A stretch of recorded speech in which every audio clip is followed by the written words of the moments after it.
नमस्कार, मैं एनआर मनोहर। लोकसभा चुनाव 2024 के परिणाम को लेकर कांग्रेस कुछ आशावान नजर आ रही है। कांग्रेस को ऐसा लगता है कि वो राजस्थान में कुछ खास करेगी। राजस्थान के परिदृश्य में समझे तो कांग्रेस 2014 और 2019 में कुछ ज्यादा अच्छा नहीं कर पाई थी। भाजपा ने 25 की 25 सीटें जीती थी, लेकिन 2024 में कांग्रेस का मानना है कि वो ऐसा नहीं करने देगी। कांग्रेस के इस दावे को समझने के लिए चलते हैं शेखावाटी क्षेत्र। शेखावाटी क्षेत्र को कांग्रेस अपना मजबूत क्षेत्र मान रही है। आपको बता दें, शेखावाटी के 3 जिले चूरू, सीकर और झुंझुनू में कांग्रेस गठबंधन के साथ चुनाव लड़ रही है। बात सीकर लोकसभा क्षेत्र की करें तो कांग्रेस ने यह सीट सीपीआईएम के लिए छोड़ दी है। यहां पर कॉमरेड अमराराम मैदान में है। वहीं भाजपा ने तीसरी बार सुबेदानंद सरस्वती को अपना प्रत्याशी बनाया है। इस सीट पर सबकी नजरें हैं। आपको बता दूं, शेखावाटी क्षेत्र में सीकर सबसे राजनीति चेतना वाला केंद्र है। यहां पर बलराम जाखड़ और देवीलाल जैसे बड़े जाट नेता जीते हैं। ऐसे में यह सीट राजनीतिक दृष्टि से काफी महत्वपूर्ण भी मानी जाती है। 2024 में क्या कांग्रेस गठबंधन के साथ यह सीट जीत पाएगी या एक बार फिर महाराज हैट्रिक लगा देंगे, इस बात को समझते हैं। अगर शुरुआती तौर पर हम ये देखें तो भाजपा का प्रत्याशी है वो पहले घोषित हो गया था। ऐसे में चुनाव प्रचार प्रसार में भाजपा थोड़े आगे थी, लेकिन गठबंधन के लास्ट दौर में यहां पर कॉमरेड अमराराम को सीट दी गई है। और अमराराम यानी कि कम्युनिस्टों के चुनाव प्रचार की जो शैली है वो बहुत ही धीमी और अलग अलग किस्म की हुआ करती है। लेकिन जिस हिसाब से कॉमरेड अमराराम ने चुनावी मैदान में जो प्रचार प्रसार की जो कमान संभाली थी, या पूरी मैं ये कह सकता हूं कि प्रचार प्रसार का जिम्मा है वो कांग्रेस ने ले लिया था। और प्रचार प्रसार में जबरदस्त तरीके से कांग्रेस ने कैंपेन किया और कॉमरेड अमराराम को मुख्य मुकाबले में लाकर खड़ा कर दिया। यह पूरा श्रेय जाता है कांग्रेस के पीसीसी चीफ गोविंद सिंह डोटासरा को। कांग्रेस की विधानसभा की कुल 8 सीटों में कांग्रेस ने जबरदस्त एकता का परिचय दिया और यहां पर यह जता दिया कि यह सीट गठबंधन की सबसे मजबूत सीट है। वही बात भाजपा की करें तो भाजपा राष्ट्रवाद और प्रधानमंत्री नरेंद्र मोदी के चेहरे पर यह चुनाव लड़ रही है।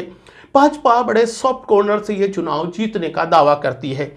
भाजपा को ऐसा लगता है कि मोदी के सहारे या राम मंदिर या राष्ट्रवाद को लेकर उनके जो वोटर हैं वो एकजुट रहेंगे और ये आसानी से सीट जीत जाएगी। वही बात कांग्रेस की करें तो कांग्रेस ने इस सीट पर ज़्यादा मेहनत करी थी। हर विधानसभा क्षेत्र में, हर गांव में, हर ढाणी में कम्युनिस्ट अमराराम पहुंचने में कामयाब रहे। और ऐसा लगता है कि ये जो सीट है वो वास्तव में कांग्रेस के लिए या गठबंधन के लिए सबसे मजबूत सीट है।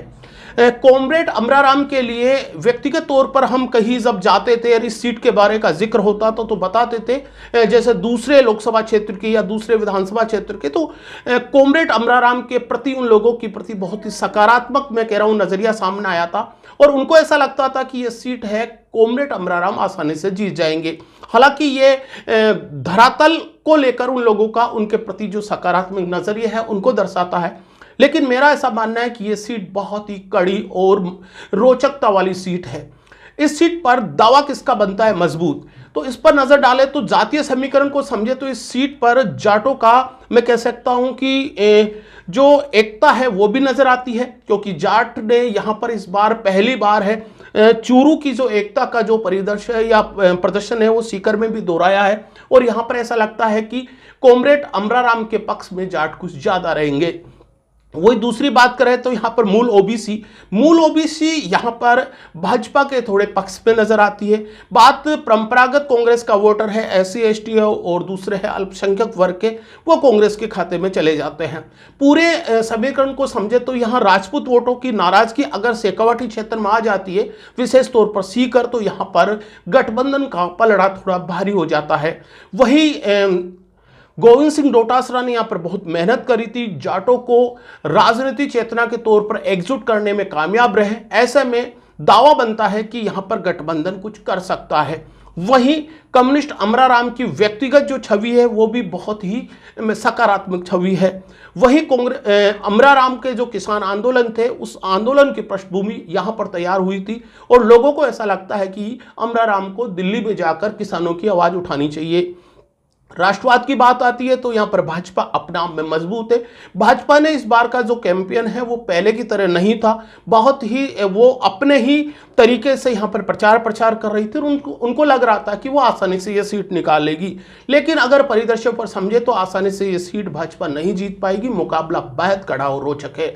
यहां पर कम्युनिस्ट चेहरे के तौर पर अमरा राम को ऐसा लगता है कि वो मनोवैज्ञानिक रूप से तो वो बहुत आगे है, लेकिन अगर अंगणित को समझे तो मुकाबला अभी भी बना हुआ है। क्या लगता है कि कॉमरेड अमरा राम या जो कांग्रेस है वो गठबंधन के सहारे पहली सीट ये जीत रही है, तो इस बात पर कांग्रेस को तो ऐसा लगता है कि अमरा राम आसानी से यहां पर भाजपा को परास्त कर देंगे। वहीं चूरू से जाटों की एकता का जो समीकरण तैयार हुआ था उसका असर शेखावाटी की तीनों सीटों पर है। यहां पर झुंझुनू पर कांग्रेस अपना दावा करती है, चूरू पर सबसे ज्यादा दावा बनता है और सीकर पर कॉमरेड अमरा राम ने इस सीट को बहुत रोचक बना दिया है। निकटवर्ती नागौर पर बात करें तो क्योंकि जाट बेल्ट नागौर भी माना जाता है और चूरू की जाट एकता का असर नागौर में भी नजर आता है।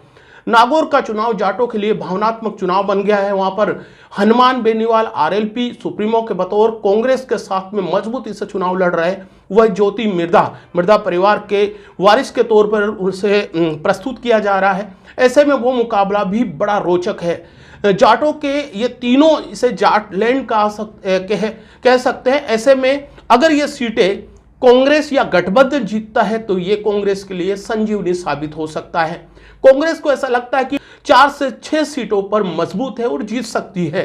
वही भाजपा सभी 12 सीटों पर अपना दावा पेश कर रही है। 4 जून को परिणाम आने वाला है। ऐसे में अब तक के रुझान या अब तक के समीकरण पर नजर डालें तो दोनों ही राजनीतिक पार्टियां हैं आशा भरी नजर से देख रही है। कांग्रेस को ऐसा लगता है कि 2024 का परिणाम है उसे संजीवनी देगा और वो मजबूती से लोकसभा चुनाव जीत पाएगी।